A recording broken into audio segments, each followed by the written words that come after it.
¿Qué tal? Bienvenidos a Camino Podcast. Estoy muy contento por estar aquí con ustedes en un episodio más. Muchas gracias a las personas que han estado compartiendo los episodios. Gracias a los que nos siguen en las redes sociales. Y si tú no nos sigues, por favor, síguenos en las redes sociales del podcast. Es Camino Podcast. Estamos en Instagram, estamos en Facebook.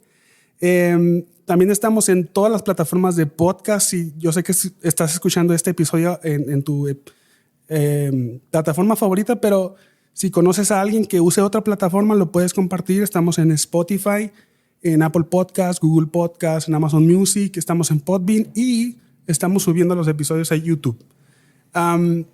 Pues mira, no quiero hacer mucha introducción al episodio porque seguro ya viste el título del episodio, ya viste el invitado que tengo ahora y para mí es un gusto que nos acompañe ahora el pastor David Rice.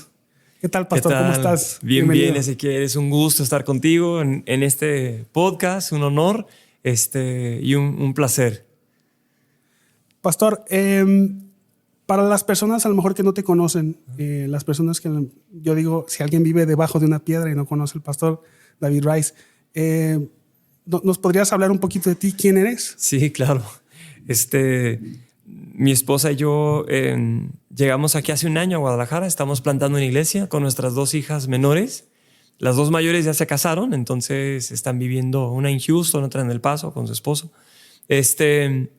Anteriormente a llegar a Guadalajara estuvimos unos años en Vino Nuevo del Paso trabajando con el pastor Kerry Richards, coordinando de hombre a hombre y dirigiendo Visión Global.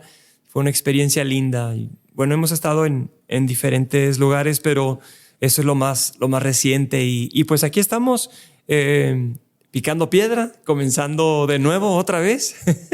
Y poco a poco viendo una iglesia formarse aquí en Guadalajara. Ajá. Bueno, para los que están acostumbrados a escuchar el podcast y que saben que grabamos regularmente en la librería en Mexicali, ya. Les platico que pues estamos aquí en Guadalajara. Así es, en un café. Estamos en un estudio grabando el podcast y estoy muy contento porque el pastor aceptó la invitación.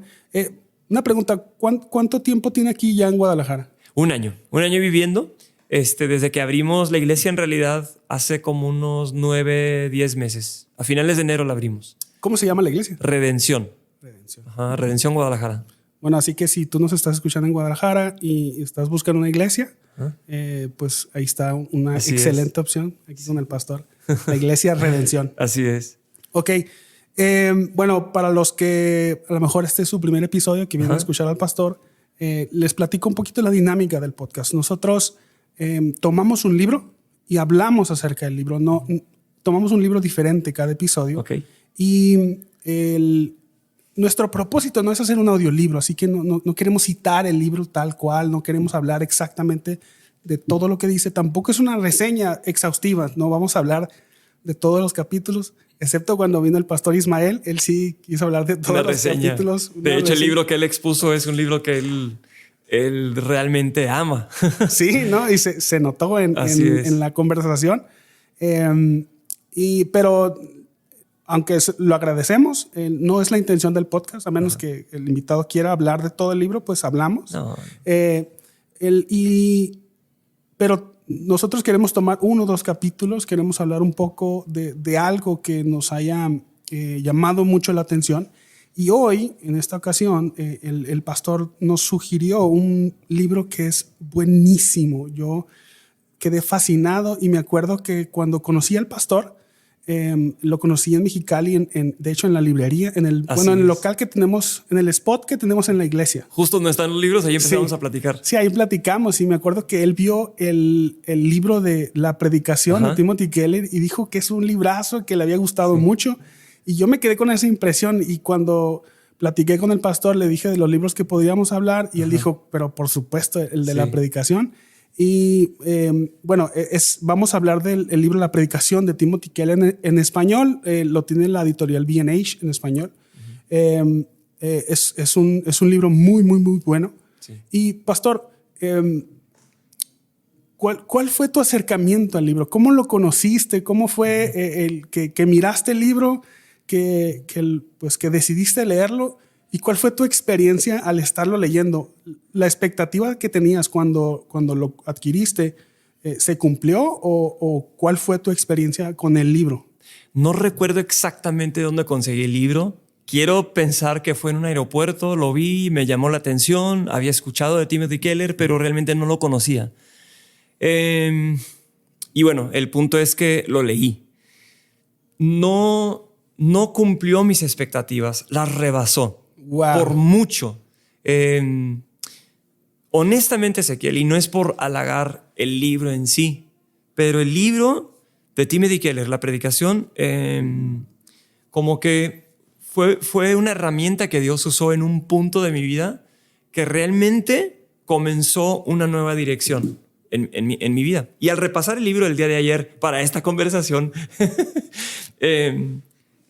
ya lo he leído creo que 2 o 3 veces y estaba con deseos de nuevamente leerlo. Entonces, el punto es que lo leí y no sé cómo resumir esta parte. Yo crecí en un movimiento tradicional, algo legalista, queridos hermanos, ¿verdad? Pero sí fue un sistema bastante legalista. Incluso varias de las congregaciones donde yo crecí, las mujeres se sentaban de un lado, los hombres de otro lado, mi mamá usaba velo, y no estoy criticando esos movimientos, simplemente crecí con una idea muy, muy rigurosa o legalista del evangelio. Ajá. Al crecer en mi juventud conocí otros movimientos, pero mira, el libro, para no dar tanta historia, abrió mis ojos a un nuevo entendimiento, no quiero decirlo de esa forma, a un entendimiento más real y más profundo de la Biblia, Wow. del Evangelio, incluso de Dios mismo. Y quizás no fue el propósito del libro al escribirlo Timothy Keller, pero en ese punto de mi vida, el libro realmente tocó algo muy profundo en mi corazón. Te voy a decir cómo. Yo tenía, para cuando leí el libro, ya tenía varios años predicando, más de 10. Ajá. Y me di cuenta, fue algo que realmente me trajo convicción, porque me di cuenta que yo había estado predicando acerca de lo que las personas tenían que hacer para Dios. O sea, Sí. Lo típico de un mensaje era Sí. encontrar un versículo que me gustaba, o un pasaje, o pensar en algo que yo pensaba que la gente necesitaba escuchar o hacer, y siempre era 3 cosas que uno tiene que hacer de acuerdo a este pasaje, o 4 cosas acá, o 10 cosas acá. Los 10 pasos para... 10 pasos, etc. Entonces, ese libro me confrontó y me sigue confrontando, porque esa idea, aunque quizá no fue la principal de Timothy Keller, a mí me impactó, me abrió los ojos a ver que el ministerio de la palabra es principalmente exponer lo que Dios ha hecho en Cristo y cómo respondemos a ello. Exacto. Y yendo un poco más profundo, dicho otra vez, es lo que Dios ha hecho en Cristo y a Él venir a nuestras vidas y habitar dentro de nosotros, haciéndonos, salvándonos y haciéndonos nacer de nuevo. Él mismo produce una transformación a través de su Espíritu, que nosotros respondemos a las instrucciones de la palabra, pero ya con Él viviendo dentro de nosotros. El punto es que mi vida se transformó, pero no fue un instante, fue un proceso de varios años, a tal grado que cuando yo leí el libro, yo tenía mis hábitos de lectura, mis hábitos de estudio, mis hábitos de enseñanza, de clases, de predicación, etc. Y cada vez que preparaba un mensaje o una enseñanza, era confrontado, porque mi forma de pensar era una forma o un sistema de lo que yo tenía que hacer para Dios. Entonces, me ha costado varios años, pero puedo decirte con honestidad, Ezequiel, que fue una de las herramientas que Dios usó en un punto de mi vida que cambió el curso de mi vida hasta la fecha. Porque empezó a abrirse un panorama distinto acerca de quién es Dios y qué es lo que ha hecho en Cristo Jesús, ¿verdad? Y no solamente cómo respondemos a ello, sino de lo que Él hace a través de nosotros, transformándonos.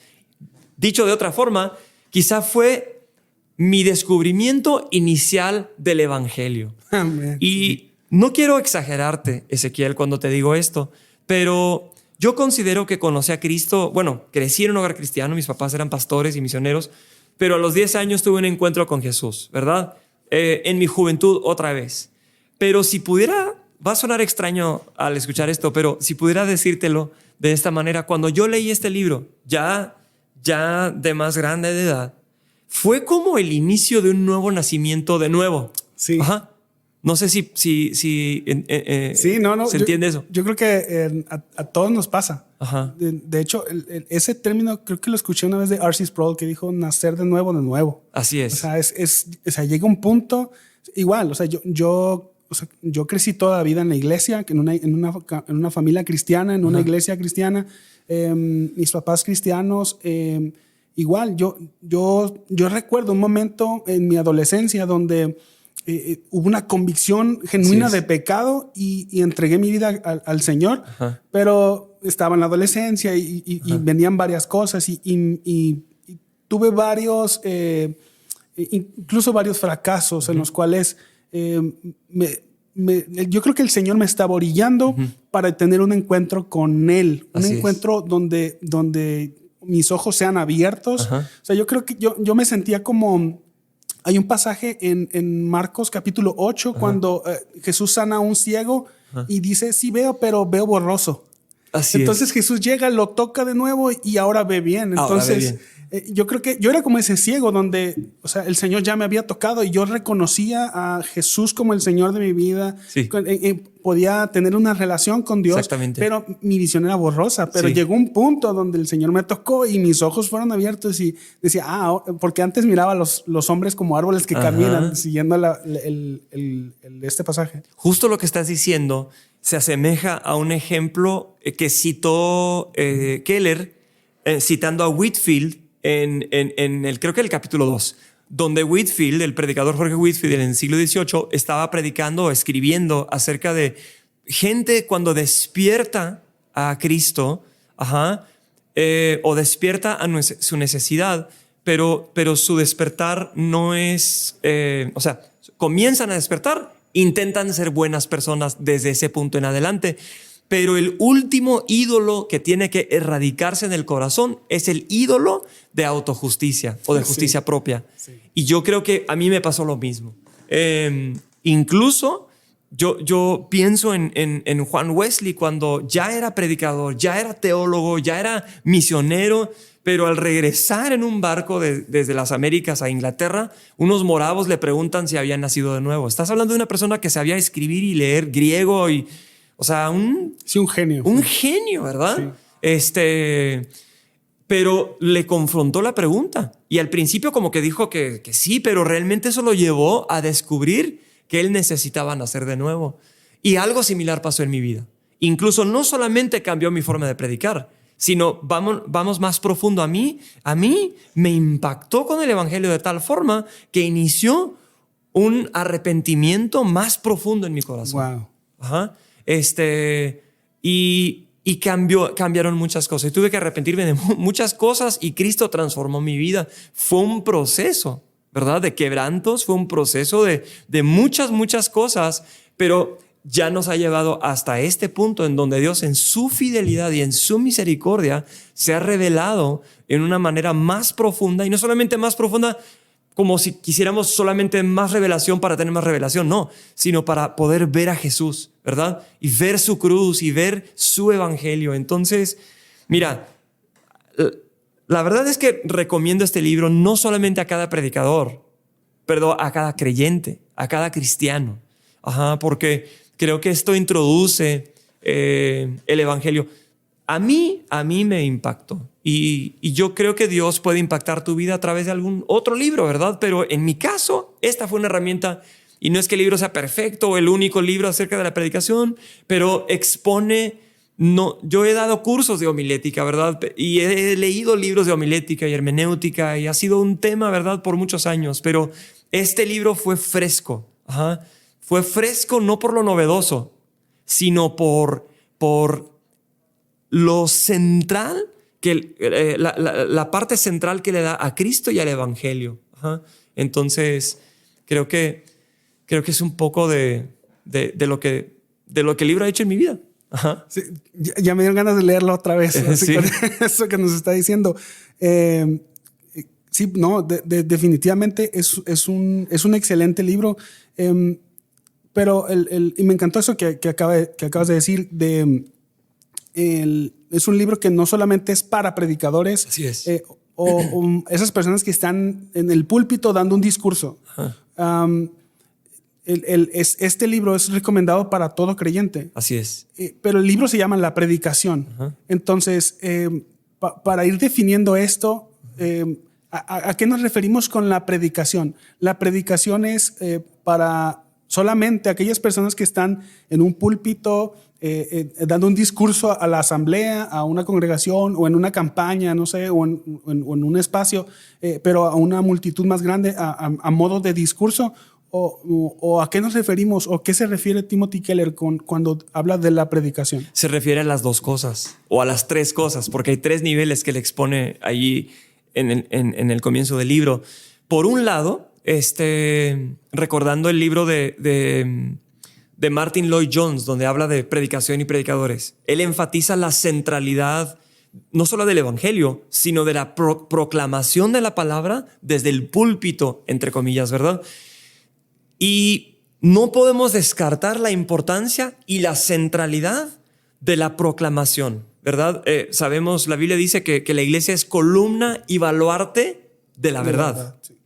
No es columna y baluarte de la tradición, columna y baluarte de la ortodoxia, no es columna y baluarte de una buena vida, no, es columna y baluarte de la verdad. Nuestra tarea principal como iglesia es ser esa voz en este mundo que proclama el evangelio.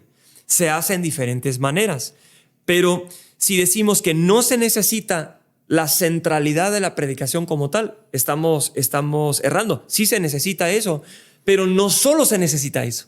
Se necesita también, porque nos vamos al otro extremo donde solamente hay un predicador en la iglesia y los demás solamente somos espectadores. Ese es un error, ¿verdad? Así es. La Biblia nos enseña que nosotros todos tenemos la responsabilidad, ¿sí? de fielmente exponer la verdad.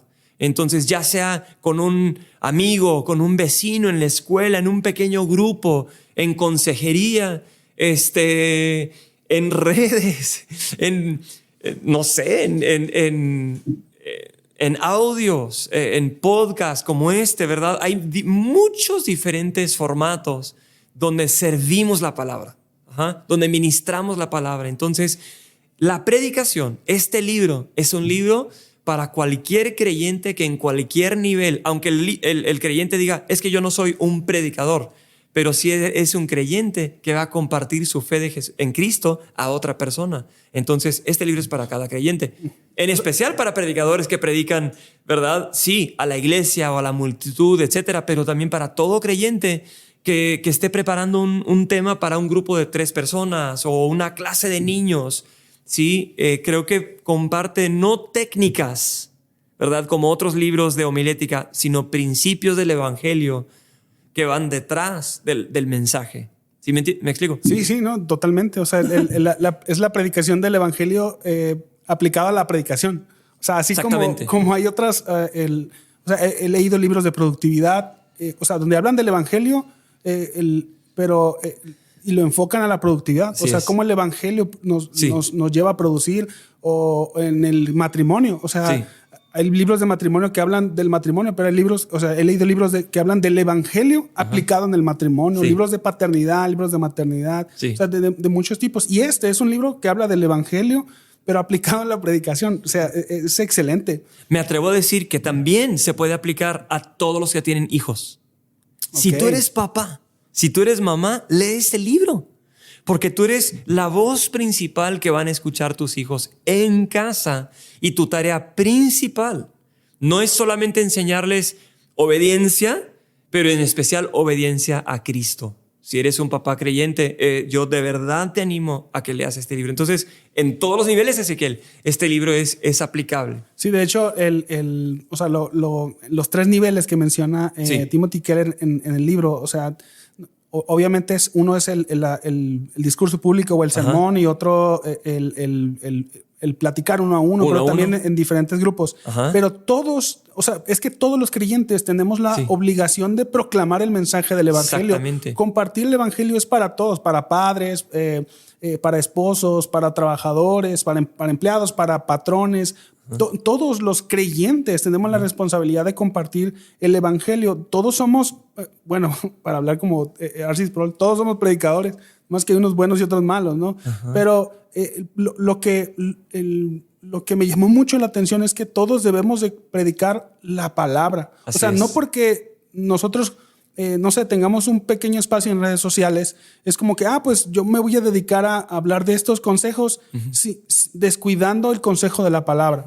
O sea, no porque yo hable con, no sé, un grupo pequeño, vamos a hablar solamente de ciertos temas que son de interés para las personas, descuidando la palabra. O sea, no solamente el predicador que está en el púlpito tiene el compromiso de exponer la palabra, sino también las personas que hablan, que dan consejo, ¿no? Porque también puedo dar mi consejo lo que yo haría es esto, lo que yo creo que debes hacer es esto y lo otro, pero nuestro compromiso es decirle al hermano el consejo de la palabra, el consejo que permanece para siempre, pero no solamente... o sea, resumiendo, no solamente las personas que están en el púlpito son los que tienen el compromiso con la palabra, sino todos nosotros. Todos, si eres seguidor de Jesucristo, Él te ha llamado a representarlo en este mundo, para que el olor fragante de Cristo emane de tu vida a donde vayas. Nosotros pensamos que nuestro domicilio, nuestro lugar de trabajo, todo es decisión nuestra. Pero ¿no será que Dios nos colocó en ese lugar para representarlo a Él? 2 Corintios 5:17 dice que somos nueva creación, nueva criatura en Cristo Jesús. Y Él, en los siguientes versículos, dice que nos ha dado el ministerio de la reconciliación a todo creyente y la palabra de la reconciliación a todo creyente. Por ende, dice ahí, somos embajadores de Cristo Jesús, ¿verdad? En este mundo. Si tú vas al supermercado, eres un representante y un embajador de Cristo Jesús. Eres papá, eres mamá, ¿sí? Vives en una cierta manzana, cierta colonia, cierta calle, cierto trabajo. Dios está detrás de todo eso porque te ha colocado ahí para representarlo como un embajador. Y si nosotros pensamos que el único que predica o proclama la palabra es el predicador que escuchamos el domingo por la mañana, que esto es importante, sumamente importante, y no hay que reducir esa importancia, pero si dejamos que ese es el único lugar donde se proclame el evangelio, entonces estamos cayendo en un error doctrinal, porque la Biblia habla del sacerdocio del creyente. De cada creyente. Efesios 4 dice que esos ministerios de pastor, apóstol, maestro, todos los ministerios existen para capacitar a los santos para la obra del ministerio. Cada creyente es llamado a representar a Jesús. ¿Sí? Aunque no sepas organizar un sermón, todos necesitamos aprender a compartir de Jesucristo a quienes nos rodean en todo momento. El otro día, hace ya unos meses, estábamos viendo una casa con la familia y el agente que nos mostró la casa, obviamente ya no nos quedamos a vivir ahí ni nada, pero el encuentro que tuvimos con ese vendedor, con ese agente de bienes raíces, justo estábamos por irnos y no sé por qué. Él nos empezó a compartir acerca de su hijo, que su hijo ya no vivía conforme a los principios que ellos como papás le enseñaron, etcétera, etcétera, etcétera. Y no quiero entrar en detalle, pero al escucharlo, imagínate, se está abriendo aquí este señor. Lo escuchamos y simplemente con 2 o 3 palabras le hablamos de Jesucristo y le dijimos, nos da oportunidad de orar con usted en este momento por su hijo. Y al principio dijo, pues, ok, está bien. Oramos con él, un hombre ya grande de edad. Terminando de dar una oración sencilla, le hablamos de Jesús de una forma concisa y sencilla. Terminando, él dijo, wow, esto no lo he experimentado anteriormente. Esos encuentros no se pueden manipular, pero se van a presentar cada día, cada semana, en cualquier lugar en donde estemos, en el camión o en la parada o en el receso, en la universidad, en donde estés. Dios quiere prepararte para que lo representes con la palabra de Cristo. Sí, o sea, lo importante de que nuestro mensaje y la manera como hablamos sea cristosaturado, ¿no? O sea, cristocéntrico, que nuestra manera de hablar lo represente. Sí. Pero creo que usted estaba pensando, o sea, lo más importante es conocerlo. O sea, porque, digo, ahorita nos compartiste de tu experiencia, como tu conocimiento del evangelio, tu experiencia con el evangelio creció a partir de tu experiencia con el libro. Igual yo te comparto, mi experiencia también creció después de un punto donde el Señor se reveló a mí de una manera que no lo había hecho. Y ahora puedo hablar de la persona que ahora más conozco, porque también, o sea, a los primeros años de convertido, de yo en la fe, o sea, tampoco podía hablar mucho. O sea, hablaba de lo que sabía, pero si no lo conozco, no voy a poder hablar de él. Exactamente. O sea, pero el punto de ir a la palabra tampoco es estudiar la palabra para ver qué voy a decir, para ver qué voy a compartir, porque creo que podemos llegar a ese punto de estudiar la palabra para predicar, estudiar la palabra para enseñar o para un podcast o para hacer no sé, un TikTok o lo que se haga. Bien dicho, Ezequiel. Pero el punto de acercarnos a la palabra es para conocerlo a él. O sea, no vayamos a hacer como estas hermanas que una eligió servirlo antes que estar con él, y Jesús le dijo, no, espérate, es que el primero está nuestra relación con el Señor, o sea, conocerlo a él para poder hablar de él. Exactamente, bien dicho. La Biblia y estos libros nos ayudan, especialmente la palabra de Dios, para conocer a Jesucristo. Y la leemos en la mañana, la leemos en la noche, no para sacar más ideas o más temas, para conocerlo. Exacto. ¿Verdad? Para conocerlo. Y bueno, por cierto, aunque no es el tema de este podcast, pero realmente si eres cristiano, eres discípulo de Jesucristo, el leer la Biblia todos los días es tu mejor preparación. Y no solamente para presentar mejor el evangelio, sino para conocer a Dios y para darlo a conocer. ¿Sí? La suma de tu palabra es verdad, dice Salmo 119. De principio a fin se trata de Cristo. Déjame darte otro ejemplo en capítulo 2 de la predicación de algo que me impactó a mí. O sea, dejemos a un lado el ser un mejor predicador o mejor presentador del evangelio. ¿Cómo me impactó a mí? En capítulo 2, el autor Timothy Keller muestra los polos opuestos del legalismo y lo que llama antinomianismo. A mí me impactó eso. ¿Qué es eso? Legalismo es lo que uno tiene que hacer, ¿verdad? Un sistema riguroso de reglas o de esfuerzo o buenas obras que todas tienen su mérito, pero no te van a acercar a Dios, ¿verdad? Es más, Isaías dice que nuestra justicia son como trapos de inmundicia, sí, o sea, ¿verdad? Mis mejores intenciones, sí, el mejor intento, ¿no? No van a hacer que yo llegue a Dios. Y antes de conocer a Jesús, muchas personas en alguna religión u otra llegan a Jesús, pero transfieren su sistema de autojusticia, de reglas, de religiosidad. Ahora que conocen a Cristo, siguen siendo los mismos religiosos. Entonces, por un lado está el polo del legalismo, religiosidad, como lo quieras llamar. Y mucha gente dice, no, el antídoto a eso, ¿verdad?, es predicar: no importa lo que hagas, Dios te ama, no importa lo que digas, antinomianismo. Dietrich Bonhoeffer, que murió en la Segunda Guerra Mundial, diría que eso es gracia barata. Wow, sí. Y por cierto, El costo del discipulado, que él escribió, es un clásico que bien recomendado. Pero mucha gente, cuando se enfatiza un poquito de legalismo, o piensan que el antídoto es antinomianismo, ¿verdad? Enfatizar solamente el perdón, solamente el amor de Dios, pero no es la solución. Es increíble que son como gemelos, ¿verdad?, de una misma madre, pero que llevan a lo mismo. Llevan a lo mismo. Y la solución para el legalismo y la solución para el antinomianismo es lo mismo. Es el evangelio. Es lo que Dios ha hecho en Cristo Jesús. Y cuando Cristo viene a habitar en nosotros, la transformación que Él produce. Y cuando nosotros hacemos buenas obras o aprendemos a obedecer la palabra, no lo hacemos por tratar de alcanzar a Dios, lo hacemos porque Él nos alcanzó a nosotros. Y ahora Él vive en nosotros y vivimos una vida transformada.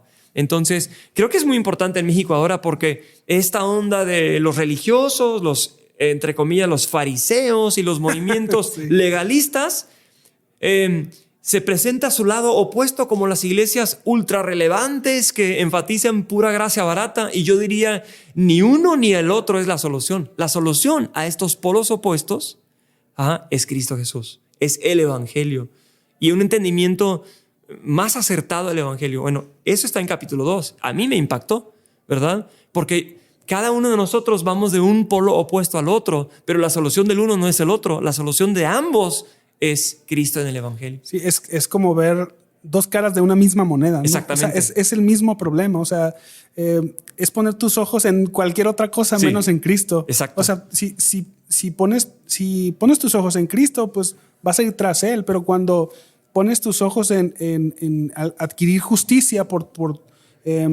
tus propios méritos, pues vas a caer en el legalismo. Sí. Pero si quieres libertad por encontrar libertad o encontrarte con el amor de Dios a tu manera y no a su manera, pues vas a caer en el otro extremo. Sí. Entonces, las dos, dice Timothy Keller, son dos gemelos de la misma madre, ¿no? Ajá.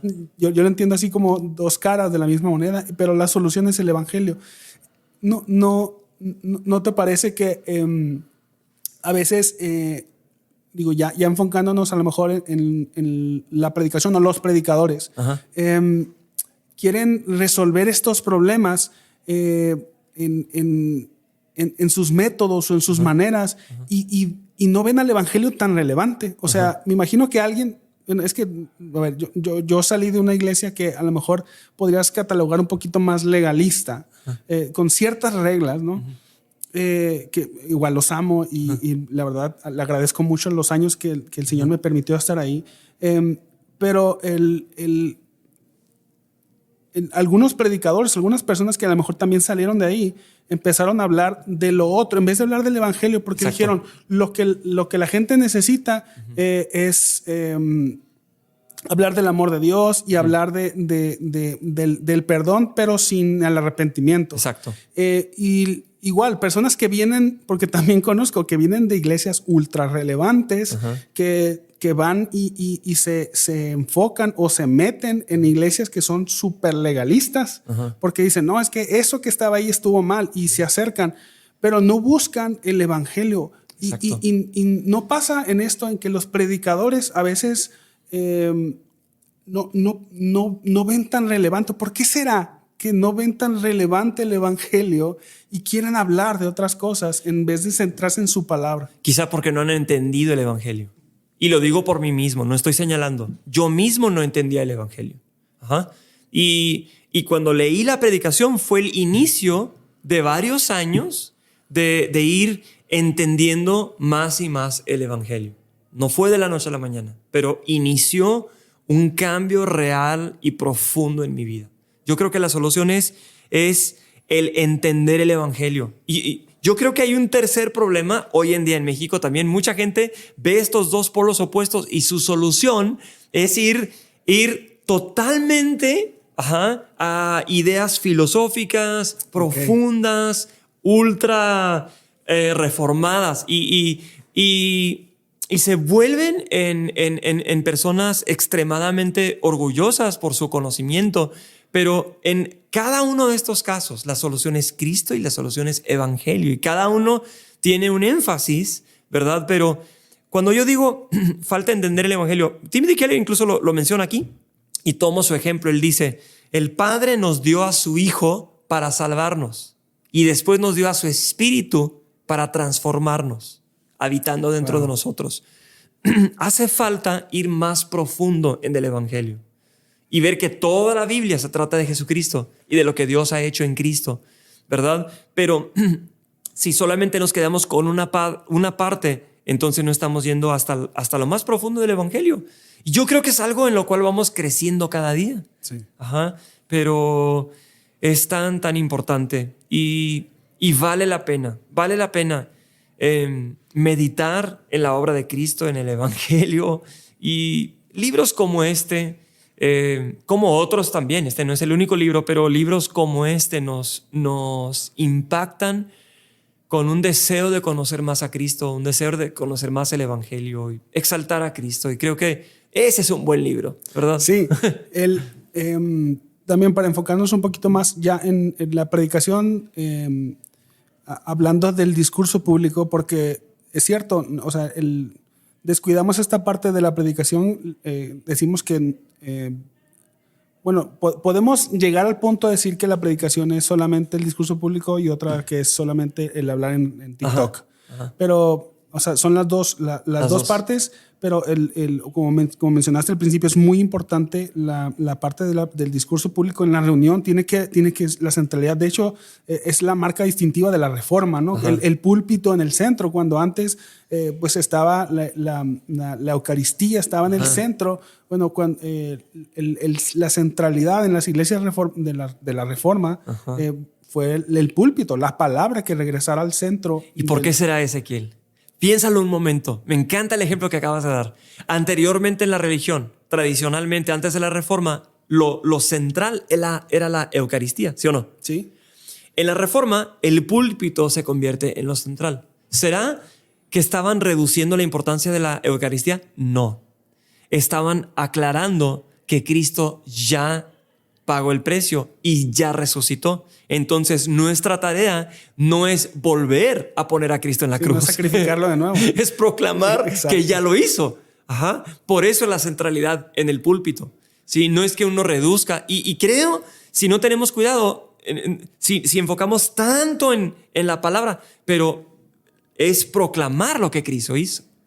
Y muchos en la religión creen que Cristo es la víctima perpetua, pero no. Proclamamos que Él ya venció, ya resucitó, ya pagó el precio y por eso la centralidad del mensaje. Sí, la parte de la predicación como la parte central de nuestras reuniones, creo que todas las iglesias evangélicas es algo que tenemos claro, ¿no? La predicación, bueno, o sea, la mayoría de las iglesias tienen el púlpito como el centro de sus reuniones y gracias a Dios por eso y gracias a Dios por la Reforma y los reformadores. Sí. El mes de la Reforma estamos, ¿verdad? Sí, así es. Entonces, pero hay dos... Yo he visto dos tendencias actual en la predicación. A mí me gusta mucho la predicación y ya he tenido la oportunidad de predicar ahí en la iglesia y soy un amateur, un wannabe de la predicación, predicador wannabe. Y todos somos aprendices, la verdad. Entonces, yo he visto dos tendencias que me gustaría saber tu opinión. Sobre la predicación que es temática, que es los predicadores que se enfocan a hablar sobre temas, y la predicación que es verso a verso. Sí. Algunos le llaman la predicación expositiva. Yo entiendo la predicación expositiva como la predicación que expone el mensaje del texto, ya sea temática o verso a verso. O sea, definitivamente, si es una predicación temática, se tiene que hablar la palabra y el mensaje de la palabra. Si es verso a verso, pues también. O sea, porque también se puede hablar de cualquier cosa en una predicación temática y en una predicación verso a verso. Pero entendiendo esta parte de la predicación que expone el mensaje del texto. Hay una tendencia a predicar por temas y series, ¿no? Y hay una tendencia a predicar libros completos de la Biblia, así verso a verso. Primeramente, ¿por qué opción te inclinas? O sea, en tus predicaciones en tu iglesia. Y o sea, ¿cómo ves estas dos perspectivas? Mira, ambas tienen su lugar. Pero yo me inclino hacia lo expositivo. No necesariamente palabra por palabra. En mi opinión, el enseñar palabra por palabra desde el hebreo o desde el griego y desmenuzar cada palabra, yo pienso que tiene su lugar en un estudio bíblico entre semana o en una clase. Pero la proclamación del evangelio no es que uno no vaya palabra por palabra. Con mucha frecuencia tomo el versículo principal y desmenuzo 2 o 3 de las palabras, no cada una, pero quizá las 2 o 3 más importantes, ¿verdad? Que explican el mensaje central del autor inspirado por el Espíritu, y su enfoque en Cristo. Entonces, cuando decimos predicación expositiva, yo me inclino a que una dieta balanceada de predicación expositiva constante es lo que va a influir a un crecimiento más sano en la vida de los creyentes, en la vida de la iglesia. De repente es refrescante escuchar algo temático, ¿sí? Pero hay predicaciones temáticas y predicaciones temáticas, ¿ok? Sí. Yo creo, nuevamente vamos al Evangelio, Ezequiel.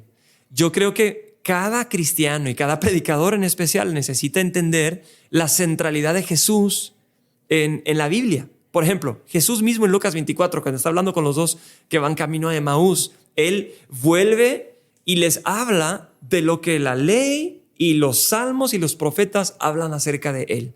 Romanos 1 también enfatiza esto, ¿verdad? De que Cristo es el cumplimiento. Entonces, todo el Antiguo Testamento apunta hacia Jesús. Y no solamente apunta hacia Jesús, ilustra y es parte de la preparación del Evangelio, y todo el Nuevo Testamento también. Entonces, yo no puedo predicar algo temático sin entender la importancia de la centralidad de Jesús. Y ese es mi vamos a decir, el camino seguro. Porque el problema con ciertos mensajes temáticos, si sale solamente de idea mía, pero no hay una vía en la cual puede correr ese tema. La vía es lo que está en mi corazón y los buenos temas que pueden venir de mí. Si no tengo cuidado, puedo predicar humanismo, ¿verdad? Puedo predicar diferentes ideas relevantes del mundo, pero necesitamos entender la relevancia de ese tema dentro del Evangelio, ¿sí? Entonces, tu misma pregunta al estudiante serio de la palabra le ilustra la diferencia entre teología sistemática y teología bíblica y la forma en que ambas se complementan. Si vas a predicar un tema, predícalo consciente de la centralidad de Jesús y el Evangelio para ese tema. Cómo ese tema se cumple en Jesús, cómo Jesús cumple o sustenta ese tema, etcétera, etcétera. ¿Sí? Verlo dentro del panorama de Cristo y del panorama de la Biblia. Entonces, yo creo, por ejemplo, si vamos a hablar, no sé, del tema del matrimonio, pero estudiemos un poco de la centralidad del Evangelio en el matrimonio, de cómo el matrimonio ilustra a Cristo y su iglesia y de cómo es algo que Dios instituyó. No nada más saquemos nuestros versículos favoritos del tema y los usemos para nuestro... O sea, sí hay que predicar temático, pero hay que hacer el trabajo serio de escarbar para asegurarnos de que no estamos sacando un texto fuera de contexto, sino dentro del contexto inmediato y el contexto total de la Biblia con su centralidad en Cristo. Entonces, ambos tienen su lugar. Me inclino hacia lo expositivo como su dieta balanceada, ¿verdad? De vez en cuando algo temático como para apuntar a algo necesario en la iglesia o en las vidas de las personas, pero siempre ambas centralizadas en el Evangelio y en Cristo. ¿Sí? Sí. Gracias a Dios, en la iglesia, ahí con el pastor Ismael, la iglesia de Avivamiento de Amor, tenemos esa filosofía, o el pastor tiene esa filosofía, sí. y estamos estudiando libros de la Biblia. Sí. Vamos verso a verso, sí. Pero entre libros, el pastor él predica una serie temática, una serie acerca de algo. Si va a hablar, no sé, o sea, puede hablar de temas en específicos, pero también, como dice, de teología sistemática. O también de ciertos temas relevantes. Si se acerca Navidad, pues va a hablar de la Navidad. Si se acerca Semana Santa, habla de Semana Santa. Entonces, lo que yo he visto es que cuando se predica verso a verso, la iglesia empieza a aprender cómo estudiar la Biblia. Sí. Porque el problema de predicar así como que versos así aleatorios o salteados o temáticos. Las personas, los cristianos, no van captando la manera como el predicador va extrayendo el mensaje central. El mensaje central. Excelente. ¿Te acuerdas? Tú creciste en el Evangelio. Sí. ¿Te acuerdas de esas cajitas que veíamos cuando éramos niños? El pan diario, sí. ¿verdad? Y está bien, ¿verdad? Pero lo que tú dices es tan importante. Por eso lo expositivo es una dieta balanceada que sustenta y alimenta al cristiano en la iglesia. Porque evitamos el sacar textos fuera de contexto. ¿Sí? El clásico verso en Filipenses: todo lo puedo en Cristo que me fortalece. Sí. Ajá. Y claro, sí, todo lo puedo en Cristo que me fortalece. ¿Puedo aventarme en este edificio? Porque Cristo me fortalece. ¿Puedo comerme lo que yo quiera? Porque Cristo me fortalece. ¿Qué es lo que está diciendo Pablo cuando escribe Filipenses? ¿Sí? Justo en esa sección, si estudiáramos los versos antes y los versos después, está diciendo: sé vivir en abundancia y sé vivir en escasez. ¿Sí? Todo lo puedo en Cristo que me fortalece. Entonces está hablando de la economía. Y el contexto de eso es que está agradeciendo a los filipenses la ofrenda misionera que le enviaron. Y así dicho a lo mexicano, Pablo les está diciendo: miren, muchachos, no lo necesitaba, ¿verdad? Pero yo quería que ustedes fueran bendecidos, que abundara este fruto a cuenta de ustedes. Por eso yo sé vivir en abundancia, yo sé vivir en escasez, porque todo lo puedo en Cristo que me fortalece. Entonces, tomado dentro del contexto, diríamos: en riqueza y en pobreza, Cristo me fortalece para continuar hacia adelante. Todo lo puedo en Él. Ahora, podemos extender la aplicación, por ejemplo, en enfermedad y en salud. La aplicación se extiende, pero el contexto me da un margen seguro. No me puedo salir de ahí y extenderlo a significar algo que la Biblia no está diciendo. Y la predicación expositiva es la mejor manera de que el paladar espiritual de las personas sea condicionada al alimento sano. Si cada iglesia tuviera exposición expositiva, no existirían las sectas. ¿Por qué? Porque la gente estaría acostumbrada a una dieta segura, una dieta balanceada. Entonces, lo temático dentro del contexto de la Biblia y el Evangelio, y lo expositivo, pero lo expositivo como dieta constante. Sí, creo que el problema es que la exposición de la palabra es agradable para creyentes, porque los que no son creyentes no, es algo que no les gusta. Y a veces el tener entretenido a no creyentes en la iglesia puede condicionar el tipo de mensajes que se van a estar exponiendo. Pero cuando se expone fielmente la palabra, o sea, es algo que el que es oveja del Señor agradece y pide y lo pide, o sea, y lo reconoce. Porque, o sea, yo lo he visto y he tenido experiencia de cómo la gente agradece que se exponga la palabra. Bueno, aunque me atrevo a decir, no por contradecir, la predicación expositiva incluso puede ser lo mejor y lo más relevante para los no creyentes. Te doy un ejemplo. Estamos, aparte de las reuniones los domingos en un lugar que estamos rentando, también tenemos en tu casa un estudio bíblico y están llegando vecinos inconversos. Pero en casa, ¿qué estamos haciendo? Verso por verso el libro de Marcos. Wow. Y ya tienen más de 2 meses viniendo una familia completa con sus hijos para estudiar el libro de Marcos. Vienen con su Biblia y la estudian juntamente con nosotros. Pero yo creo que la tarea está en que la predicación expositiva esté bien preparada, ¿verdad? Y entiendo el punto que dices, que es lo que la oveja necesita, pero también es lo que necesita el que no conoce a Cristo, porque de esa manera va a poder conocer a Cristo Jesús. Sí. Pero hay que ir más profundo que solamente lo que el texto está diciendo. Hay que entender qué es lo que el texto está ilustrando acerca de Jesús o el Evangelio. O sea, este texto me lleva a Cristo. ¿Sí? Entonces hay un balance, pero temático solo, no. Temático dentro del Evangelio, sí. Y temático dentro del camino seguro de lo expositivo, mejor. Perfecto. No sé. Pastor, ya para terminar, no queremos abusar mucho de tu tiempo. No, al contrario, ha sido un honor.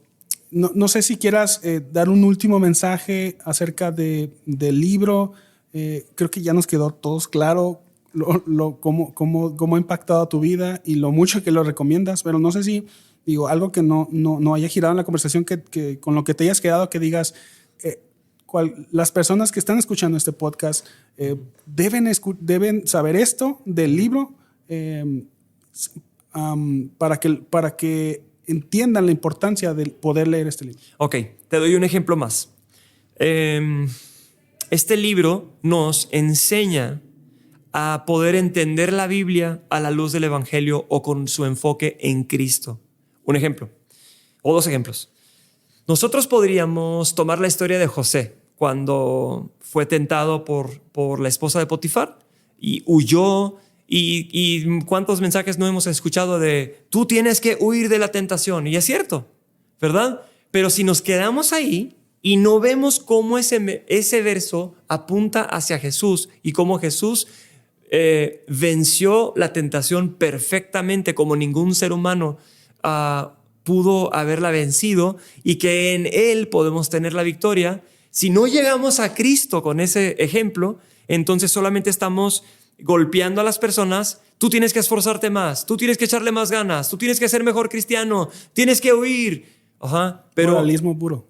Exactamente, moralismo. Pero ¿cómo se cumple en Cristo? Y cómo ahora que estoy en Cristo, Él me ayuda a mí a huir de la tentación porque Él la venció en el desierto. Segundo ejemplo, vemos la historia de Jesús en Marcos, creo que es capítulo 4, donde Jesús está en la tormenta, dormido, ¿verdad? Sus discípulos están en pánico y este ejemplo está en el libro de Keller para que lo estudies y lo leas. Pero hay más ejemplos también, solamente son dos que me vienen a la mente. Y habla de cómo es tentador para nosotros leer la historia y decir, porque ahí al final Jesús los reprende, ¿sí? Y les reprende por su poca fe. Y podríamos quedarnos ahí y decir, tienes que tener más fe. ¿Por qué no crees? Tienes que creer más. Tienes que confiar más. Pero tenemos que hacer la tarea difícil y buena y necesaria de subirnos las mangas, ¿verdad? Estoy parafraseando el libro, e irnos más profundo y ver cómo Cristo, ¿verdad?, cumple eso. Y un ejemplo es, no por alegorizar, pero podríamos ilustrar cómo esa historia es tan similar a la historia de Jonás, como Jonás estaba dormido, ¿verdad? Y Jesús estaba dormido y Jonás fue aventado al mar para salvar a esos hombres en ese barco. Y cómo eso apunta hacia Jesús, que Él no solamente detuvo la tormenta para sus discípulos, pero Él entró en nuestra tormenta del pecado y fue hasta la cruz y tomó nuestros pecados, sufrió el mismo infierno por nosotros, ¿verdad? El castigo, la ira de Dios fue derramada sobre Él y podemos ir más allá hacia Jesús. Entonces solamente son dos ejemplos, están en este libro, pero te confieso que es difícil, ha sido difícil para mí aprender a pensar de esa manera. Pero este libro fue como el detonante en mi vida para iniciar ese camino de empezar a ver cómo la Biblia se cumple en Cristo Jesús y cómo el Evangelio, ¿verdad?, es la solución a lo que enseña, ¿sí?, a la ley, a las diferentes instrucciones, etcétera, etcétera, etcétera. Entonces, este libro fue la herramienta que Dios usó en mi vida para ayudarme a ver cada historia de la Biblia y no... Porque la Biblia no tenía la intención de terminar con esa historia. Otro ejemplo, y ya termino con el libro de Ruth. Podríamos decir, oh, bueno, qué lindo, ¿no? Ruth y Noemí salen de Moab, se van a Belén. Ese libro de Ruth tiene 3 niveles. El nivel individual de las narraciones, el nivel de Israel, de cómo encaja esta historia en Israel, pero el tercer nivel y la que a veces ignoramos es cómo esa historia encaja en la gran historia bíblica de redención, cómo ilustra, ¿verdad?, la redención de Cristo en nuestras vidas. Entonces, este libro es una herramienta que nos empieza a ayudar a pensar en las diferentes narraciones, instrucciones, profecías, salmos, evangelios, etcétera, su cumplimiento en el evangelio y cómo llegar a Cristo con cada pasaje de la palabra. Y bueno, en fin, podríamos hablar todo el día de esto, ¿verdad? Pero sí. Te animo, lee el libro, pero no solamente lee el libro, sino enamórate de Jesús. Eso es lo que estamos diciendo en este momento. No te quedes con solamente un sistema de reglas y no te quedes solamente con una filosofía de todo se vale. Vamos a Cristo. Cristo es tan bueno, Dios es tan bueno que en su amor por nosotros dio a su Hijo para morir en la cruz. Y no solo eso, sino Él a través de su Espíritu vive en nosotros y nos enseña y nos capacita a vivir la vida nueva que Él nos da. Entonces, enamórate más de Jesús con estas buenas herramientas. Amén. Pues, pastor, muchas gracias. A ti, gracias por aceptar la invitación. Al contrario. Gracias por venir hasta acá. La verdad es que si supieran lo que batallamos ahorita para hacer el episodio, pero gracias, pastor, por tu paciencia. Gracias. Al contrario, Ezequiel, tú eres excelente y admiro todo tu trabajo, todo lo que haces. Sigue adelante hablando de los libros y de la forma en que Cristo ha impactado tu vida. Creo que es algo súper, súper bueno. Así que dale con todo. Estaremos echándote porras desde acá de Guadalajara. muchas gracias. Bueno, pues es todo. Gracias a las personas que estuvieron escuchando aquí el podcast. Te recuerdo las redes sociales del podcast, Camino Podcast en Instagram, en Facebook. También estamos, repito, en todas las plataformas de podcast, Spotify, en Apple Podcast, Google Podcast, en Amazon Music, estamos en Podbean y en YouTube. Así que, por favor, síguenos. Si todavía no nos has visitado en la librería, síguenos en la librería. También tenemos redes para la librería, es Camino Librería. Estamos en Facebook, en Instagram. Ahí puedes conocer los horarios de la librería y la ubicación de la librería. Si andas en Mexicali, pues échanos ahí una visitada de perdida, visítanos en las redes para que veas lo que tenemos ahí y ahí vemos cómo podemos servirte. Bueno, pues, pastor, una vez más, muchas gracias. Gracias a por ti, tu Ezequiel. tiempo. Un gustazo. Y gracias a los que estuvieron escuchando el podcast y pues es todo. Nos vemos. Gracias.